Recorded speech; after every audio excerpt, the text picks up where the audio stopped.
Hey guys, Professor Bell, Comic Book University, and the Invaders, issue number 12. So, 2 parts to this arc. Fantastic. I'm glad this was made. It's ended now. I'm very sad at that, but it is what it is. I'm going to get back to this cover in a hot minute, by the way.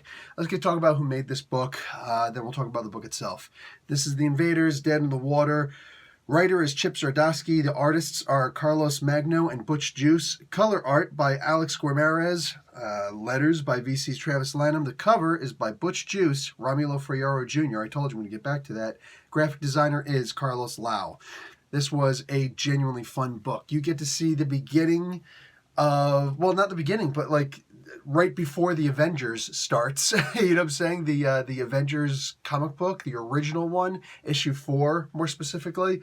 You get to see how that starts again. You get to see that tinge of recognition that in retrospect and through retroactive change, why they made it so that Namor and Captain America really were old school best friends. They knew each other well, yet somehow Namor didn't recognize Captain America in the ice. Now, mind you, Zdarsky did not create that retcon, but he is explaining it again, which is something that just simply hasn't been explained often in the comic books. You know, it's just, it is what it is. It's kind of like a quick rehash.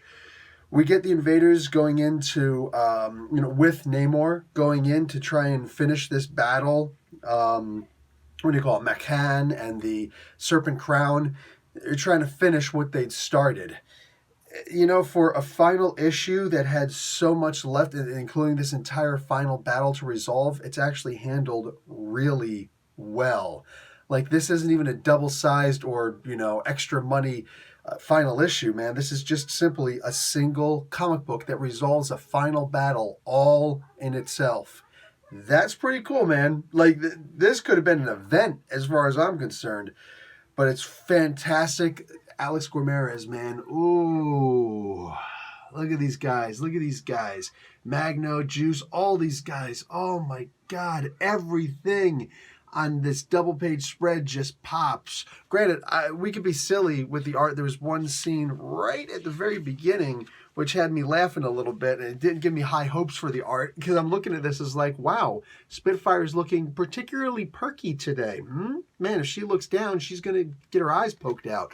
Like, that was something else. But you make no say, it's like literally one panel where it's just funny. You know what I'm saying? Boob physics, I guess. Which nobody can really get boob physics, let's face it.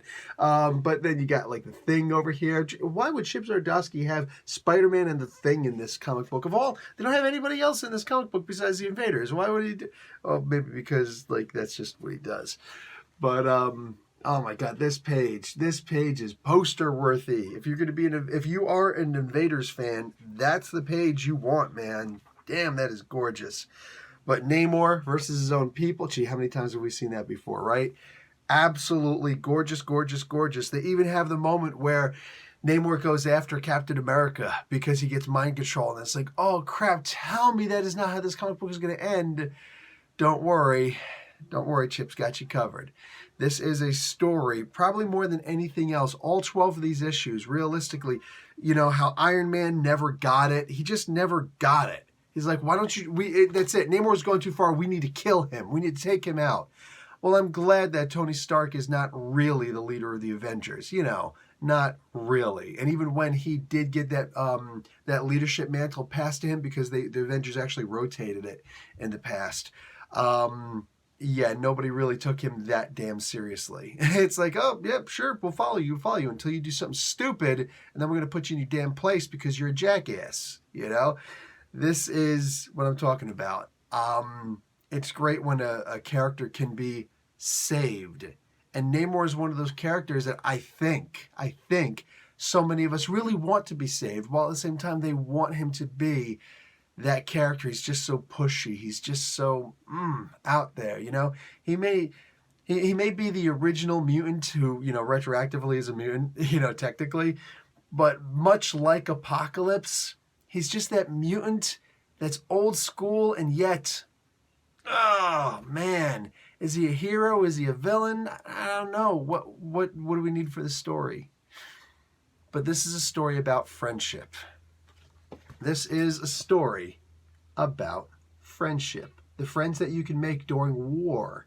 the friendships that you can make during your worst times, and then just forever, you will work to save each other.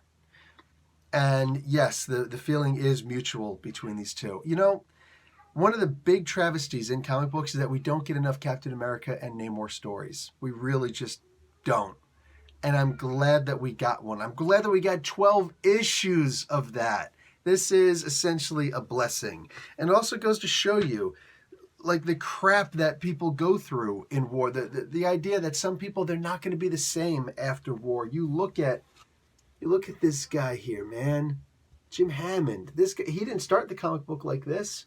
I kind of hope he stays like this too. I mean, it's sad. Hopefully, he does get a new synthesoid body. Go and have a talk with the Vision. See what you can do. But I mean, that just brings me right back to this cover. You look at the way these guys originally looked. You look at the idea that these guys, even though they were in war back then, look at the results. Captain America's the one who's essentially changed the least on the outside. But I mean, you think about the idea that he's the man at a time. You know, so he's lost all of those years. Look at what happened to Bucky, probably the most tragic of the stories there. Look at Jim Hammond. Look how much he's changed because of just everything. And look at Namor. You know what I'm saying? Namor is one of the most complicated characters in the Marvel legacy. This cover really explains so much about the Invaders, about these four characters. And Toro's in the book too. Toro's very sparingly used. It's kind of a shame too, but it is what it is. You know what I'm saying? There's Spitfire retroactively. There's what do you call it? There's a bunch of them. Anyway, this is Union Jack. Can't really forget Union Jack, but it's not the same Union Jack. Anyway, this was a fantastic comic book.